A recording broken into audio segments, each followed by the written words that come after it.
Tamo aí, de novo no ar, Direito Comunica, o projeto do pessoal do Direito aqui da Sociesc, em parceria com o pessoal da Comunicação e a Joinville Web Rádio, que ajuda a gente na nossa gravação aí. Tô aqui com a Liliane, mas também Lucas, como sempre, sempre presente, sempre no meio. Estamos aí gravando como sempre, e hoje, como eu já disse, estou aqui com a Liliane. Se apresenta um pouco mais pra galera aí, Liliane, quem não te conhece. Bom, eu sou a Liliane Rodrigues, ou Lili, né, como vocês preferirem. Eu prefiro Lili, pode chamar de Lili. Estou aqui pela segunda vez com o Lucas. É um prazer estar aqui novamente com vocês.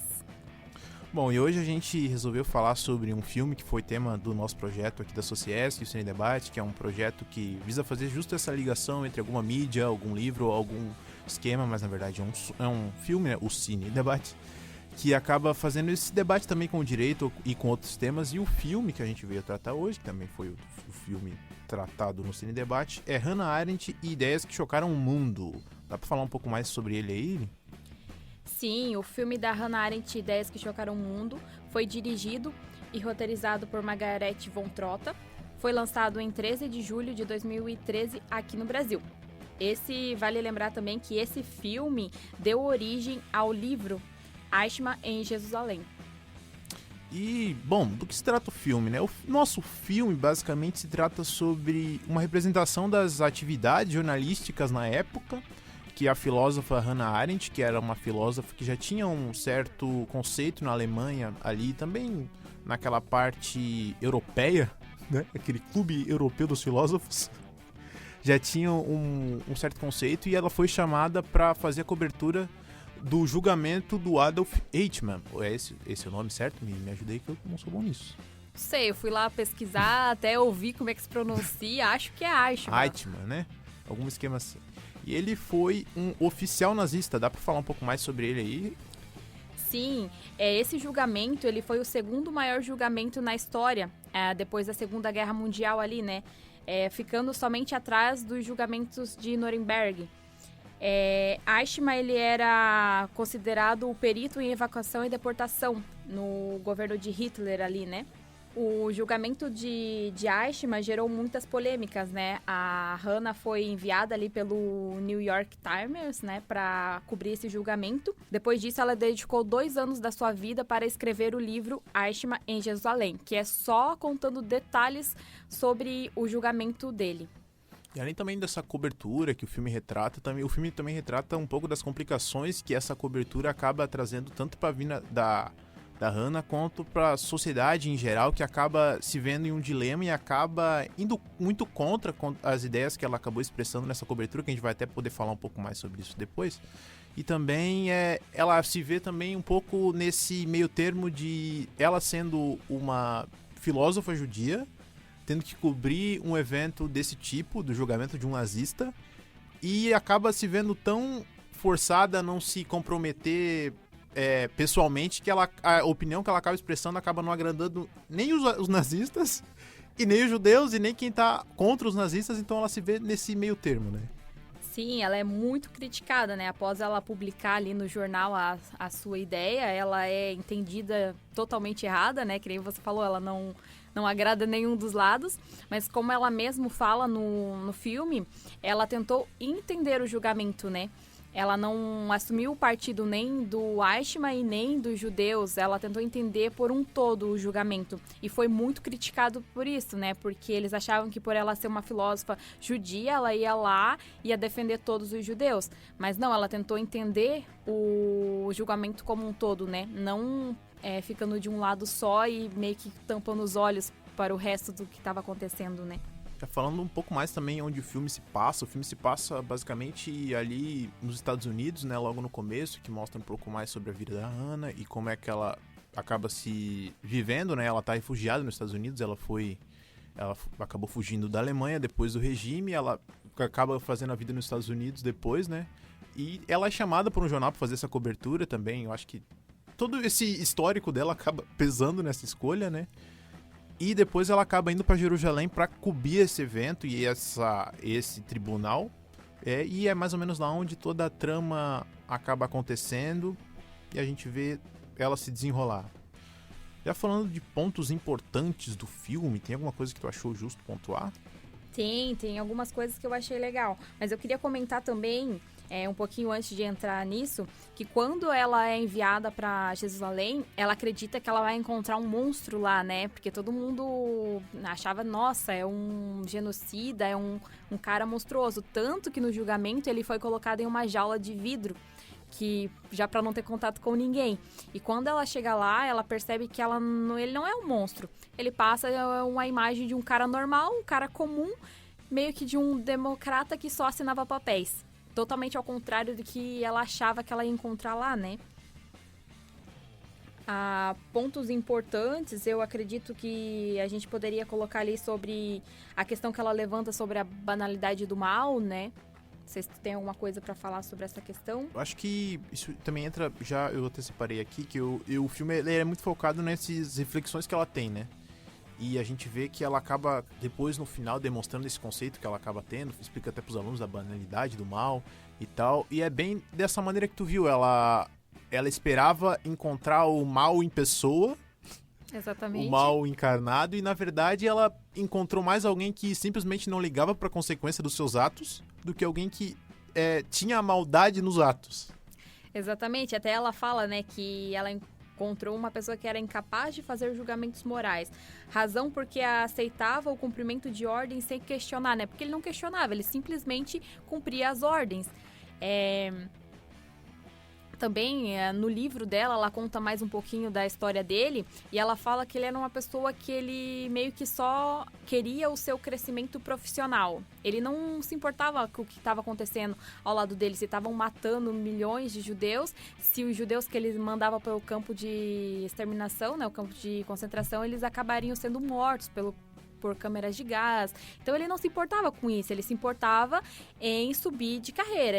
Ele começou lá de baixo e ele queria subir de cargo. Ele não estava se importando se as pessoas que ele estava mandando para lá iam ser mortas. Ele queria ser o melhor no que ele fazia. Acho que até dessa reflexão desse fato de não ligar para as consequências e do que está acontecendo, a gente percebe que esse tipo de regime, esse tipo de política acaba surgindo bem nessas sociedades em que a hierarquia é muito estabelecida, né? Onde todas as pessoas se preocupam mais em subir de cargo do que manter as suas próprias questões bem, seus próprios valores. Então a gente vê que, por exemplo, o Stalin acabou subindo ao poder da mesma maneira, né? Numa sociedade, uma sociedade de ferro, tanto que tem a expressão cortina de ferro, né? Que é aquela questão do Estado, então aquela questão do nacionalismo mesmo, né? Essa questão minha nação é mais importante que tudo, então ela é mais importante do que eu penso. Então se me mandarem matar, eu tenho que matar, porque é isso que a minha nação mandou eu fazer. E nesses lugares onde tem isso muito estabelecido é onde geralmente esses regimes acabam crescendo, né? Sim, e ela conta também que o Adolf Eichmann, ele tinha uma grande admiração por Hitler, mas porque Hitler, ele subiu, ele era, né, tipo, de cabo do Reich, né, que eles falavam, subiu a chanceler, né, então, tipo, ele saiu lá de baixo e chegou até o topo, então Eichmann admirava ele por isso, porque Eichmann também queria, né, ele veio de baixo, ele queria subir de cargo, não importava o que teria que se passar para ele chegar lá, né. Acho que já falando também um pouco do aspecto técnico do filme, acho que é bem interessante também pontuar que o filme é um filme biográfico, entretanto não é um filme que tem um viés, né? Não é um filme, porque geralmente quando a gente pensa em um filme biográfico, a gente pensa em um filme que conta a história de alguém pela ótica de alguém. Sim. Então, mas é um filme que deixa essas questões em aberto, que a gente pode acabar tanto tomando partido de um lado quanto tomando partido de outro, né? Sim, é meio que como ela fala, ela tenta entender todos os lados, né? Ela vai tentar entender o julgamento, vai tentar entender o Eichmann, vai tentar entender o que aconteceu ali com os judeus, né? Em momento algum ela fica contra o povo dela, ela é muito criticada porque o pessoal acha que ela ficou contra o próprio povo, mas pelo contrário, ela vai tentar entender como um todo, né? Vai tentar explicar essa banalidade do mal, né? Como que tanta maldade pode ser meio que cometido por ninguém. Porque ele é uma pessoa assim que você não... que ela fala, né? Ele não consegue ver um mal, não é um mal encarnado, que nem você falou. Mas uma pessoa assim comum cometeu tantos atos, né? Que causaram milhares de mortes, né? Mal banal que ela chama. É.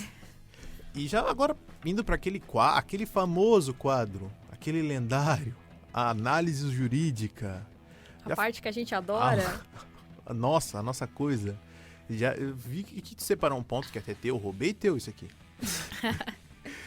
Eu acho que tu separou muito bem, é que foi um julgamento que foi praticamente uma encenação. Isso. Porque não existia a mínima chance dele ser absolvido ou de não receber uma pena absurdamente grande. Não, antes do julgamento começar, a sentença dele já estava dada, né? Tu até separa umas questões de provas que eles, de algum jeito, dão a oportunidade dele pedir uma prova, dele apresentar uma prova, mas ele tá preso em Jerusalém. Não tem como as testemunhas chegarem até lá pra, né, não tem como o advogado dele preparar testemunhas de defesa. Ele foi privado disso, né? Uhum. Até a questão da prisão, né? Ele foi preso na Argentina, né? Pelo governo de Jerusalém, então foi uma evasão de divisa, assim, internacionalmente falando, foi um absurdo. Isso, eles não poderiam fazer isso, né? Ele foi capturado lá, meio que sequestrado, né? Isso. A palavra pelo Mossad, né? Que é a equipe de inteligência lá de Israel. E foi levado para Israel sem autorização da Argentina, meio que por baixo dos panos, vamos falar assim, né? Curioso até ver essa relação que tem esses nazistas que fugiram para cá com a Alemanha, né? Porque tanto que eu vi que no momento da morte dele, que no final, spoiler. Ó, o spoiler, ele morre no final. Gente, acho que meio que a sentença já estava dada, né? E ele diz: viva a Alemanha, viva a Alemanha, viva Argentina, né? Viva... Ele fala 3 países ali. São 3 países. Agora me fugiu da mente também, mas outro. são 3 países que ele meio que idolatra, assim, né? Que é a Alemanha, a Argentina e o outro eu esqueci. E é bem como tu disse mesmo, é um cara que ele não é um mentalista do mal. Dá pra ver que ele é uma simples peça daquela engrenagem que mesmo que depois que o regime caiu, ele continua acreditando naquelas questões, né?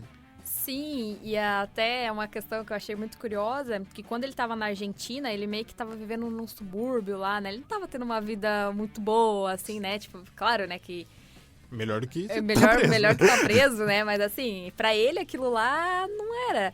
Então tem alguns rumores que é meio que ele deixou ser capturado, sabe? Que ele meio que queria ir pro julgamento e dar uma parecida, sabe? Mas acho que ele não se deu muito bem nisso, não. Acho que nem ele acreditava, assim, que ele ia ser culpado, porque na cabeça dele ele achava que ele era inocente, né? Que ele só cumpria ordens. E agora, indo pra aquela puxação de saco, aquele negócio que a gente adora, falando de pontos altos e pontos baixos. Vamos começar do ponto alto. Tem algum ponto alto que tu separou que tu acha justo pontuar, alguma coisa desse tipo? Sim, eu acho ali que a diretora, a Margarete von Trotta, ela evita a tentação de fornecer explicações pontuais. Seu filme prefere traçar um painel com contexto da época, deixando o espectador tirar suas próprias conclusões, né? Ela deixa, assim, a gente meio que com dúvidas e... Meio termo, né? É meio termo, ela quer que parece que a gente vá além, né? Quer pesquisar mais sobre o assunto. Eu gostei dessa questão, assim. Eu acho que até que só um pouco da tua parte é o clima que ela conseguiu deixar no filme, né? Que é um filme que ele não tem aquele pico de emoção no meio, aquela trilha sonora que acaba trazendo a gente pro filme, mas ele tem um ritmo ali que segue até o final e depois acaba diminuindo, porque o filme acaba, né? E a gente fica nessa de... Se a gente entra no filme muito fácil, né? Porque a gente começa a prestar atenção e a gente viu um filme legendado ainda.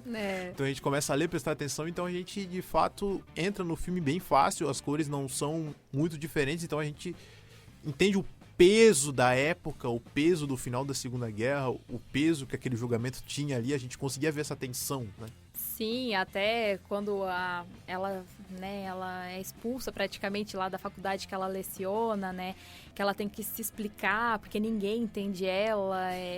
Então, dá pra ver como aquele julgamento na época foi, assim, um grande acontecimento e como as ideias dela, é meio que ideias mesmo que chocam o mundo, né? Porque ninguém entende as ideias dela e ela é super criticada por isso.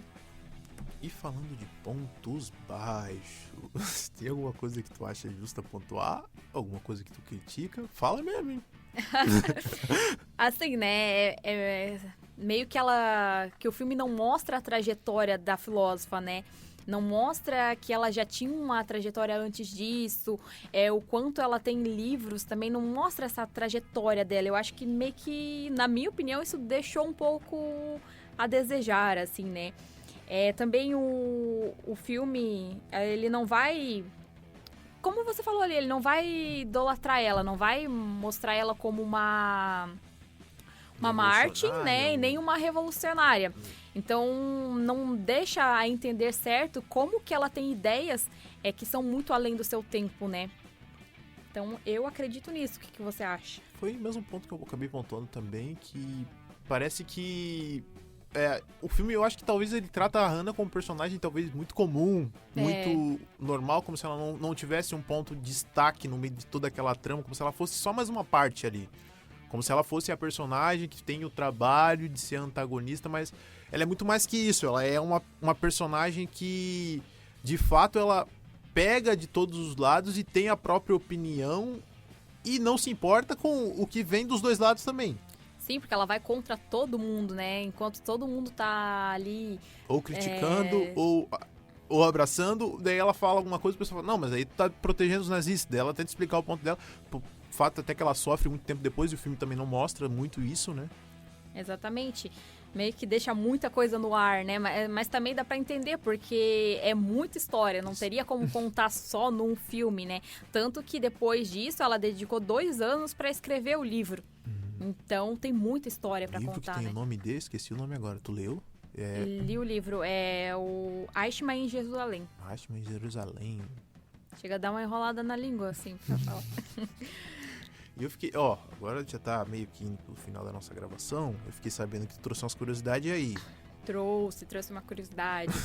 Meio que o filme, ele não conta direito, ele deixa meio que um suspense ali, porque ela é casada, né? Mostra bem que ela é casada, mas meio que deixa no ar que ela tem um caso com o Martin ali, que depois, quando a gente vai pesquisar, o Martin Ager, né? Ele foi o seu professor na faculdade, meio que ele ajudou ela a orientar em algumas pesquisas, orientou ela, e desde esse tempo, eu não sei quanto tempo que durou, né? Mas ela tem um caso com o professor. Ok. Né? Uma curiosidade, assim, ela é uma filósofa, gente, ela não é uma deusa, né? Ela também erra. Eu invento, mas não aumento. Tanto que também fala que ela foi criticada por esse caso que ela teve, né? Porque o professor, ele era do partido nazista, meio que um apoiador do partido nazista alemão. E ela era uma filósofa judia, né? Que contradição.